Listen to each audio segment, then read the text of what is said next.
چې ترغلی جهالت له دنیا لاړو د بوتانو عبادت له دنیا لاړو چې ترغلی جهالت له دنیا لاړو د بوتانو عبادت له دنیا لاړو مساګر دې په میدان کې بریالی ده وعلیکم السلام بخیر برابر الحمدلله تاسو مې ولیده یار رالم ده ما ته یو مسله را پیښه شوې ده انتهایي ضروري مسله راته را پیښه شوې ده ډېر زیات پریشانه کړې یم الله دې ښه ووایه ما ویل چېرې زه د دې مسلې تپوس وکړم نو ډېر غټ خوند به وکړي که چېرته د دې مسلې حل راوباسي مناسب مسله داسې ده چې واده مې کړی دی څه وخت وشو او چې کله مې واده وکړو نو الحمدلله الله له ښه دینداره ښځه راکړې ده نو ښځه چې کوم د هغې راته دا ویلو ویل داسې کار وکړه چې سړیه د قرآن او حدیث مطابق زندګي شروع کول غواړم چې د قیامت پر ورځ باندې نه ته مجرم او نه زه مجرم یم ما ویل صحیح ده ویل داسې کار دی چې زه سطر شروع کول غواړم پرده چې ورته وایي صحیح ده ما د دې نه کومه غټه ښه خبره ده نو ما سوچ وکړو چې یاره داسې کار دی چې نن سبا د فتنې دور دی که نه نن سبا چې څومره خپلوان د خلکو کره راځي نو خصوصا د دې لپاره راځي چې یاره دی ما کور ته ننباسي زه هلته شپه وکړم او اگر زنانه وینم د ترو لور د ماما لور که نه نو چې خینه شوله د ترې لور شوله چې دا وینم نو مولوي صاحب داسې کار دی چې ما ویل مړې زموږ خپلوان چې خفه کېږي او 20 ځل دې خفه شي چې د قیامت په ورځ کې الله د دې زنانه د وجې ما رانیسي که نه او غالبا چې حدیث هم داسې دی چې د یو زنانه د وجې نه به 4 کسان جهنم ته ځي نو ما ویل زه د پلار خپل کار دی د مشر ورور خپل کار دی د سکر خپل کار دی خو چې کم از کم زه د دې ښځې د وجې جهنم ته لاړ نه شم ما ټول خپلوان دې خفه شي خو چې الله راضي شي په هغې ما ته یو داسې مسله راوویستله چې هغې ته ډېر سخت پریشانه کړې وه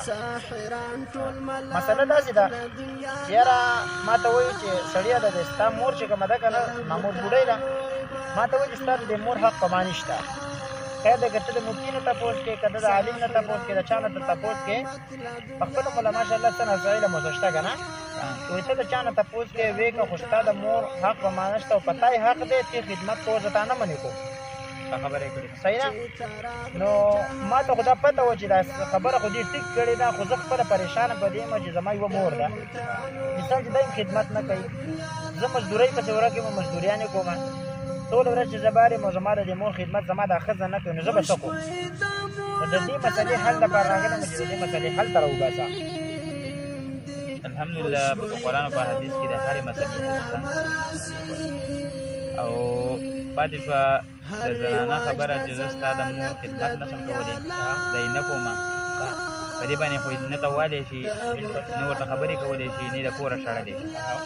ځکه چې دا د حدیث خلاف ته به داسې شی وکړې چې ښځې ته به دا خبره وکړې چې په اسلام کې 4 ښځې جایز دي یوه مې ته کړې او نور تکل کومه د بلو خو هغې ته به دا خبره وکړم د بلې ښځې چې معلومات کوم بله ښځه ځان له کوم هغې ته به دا خبره وکړم چې زما مور بوډۍ ده او یوه ښځه مې شته دی ښه خوشحاله مې ساتي هېڅ پریشاني ما له تر اوسه پورې نه ده هغې د وجې نه ده راغلې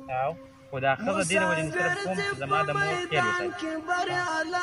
هغې خیال نه ساتي هغه راته صفا ویل چې زه خیال نه ساتم او نوره هره خبره زما مني هېڅ خبرې کې اعتراض نشته نو زه تا کومه که چېرته زما د مور خیال ساتي نو صحیح ده واده درته زه ورځمه انشاءالله بیا به راشم له خیره سره راشه حالات ګورم که نه چې دې مسلې سره دا مسله حل شي ته ورته دغه خبره وکړه ورته یې زه بله ښځه کوم او دا خبرې ورته وکړه چې څنګه راته ما وکړې چې هغه تا ته څه وایي بیا ته بیا راشه صحیح ده زه مولانا صاحب الله دې قدر وکړه زه مهرباني چې ترغلی جهالت له دنیا لاړو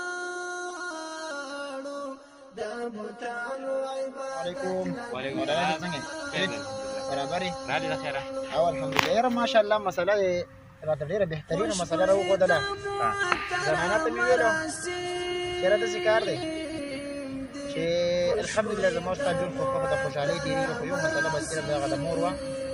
او مور خو سړی د کوره نه شي شړلی. بس ما چې ورته ستا خبره وکړه چې یاره داسې کار دی زه به بله ښځه وکړم، خو هغه ښځې ته به د مخکې نه دا خبره وکړم چې یاره که ته په خپل طبیعت زما د مور خدمت کول غواړې خو کوم دی، یعنې زما بلې ښځې ته ضرورت نه شته، زما خپله اولنۍ ښځه چې دغه زما ښه تابعداره ده. نو هغه ښځه مې چې کومه دی د خندا خبره دا ده چې هغه دې ته تیاره شوه، ما ته وویل چې یاره دا د مور خدمت چې دی دا په ما باندې اکرام مسلم دی، او زه خپلې مور خدمت مې کړی دی، همداسې به ستا د مور خدمت هم کوم، او بلې ښځې ته ضرورت نه شته دی.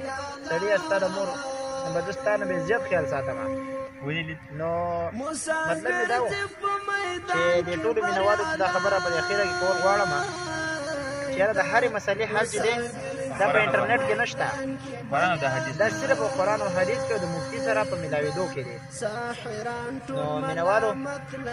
تاسو هم د مفتیانو سره زمونږ کوشش هم دا دی د دې ویډیو د راوړو دپاره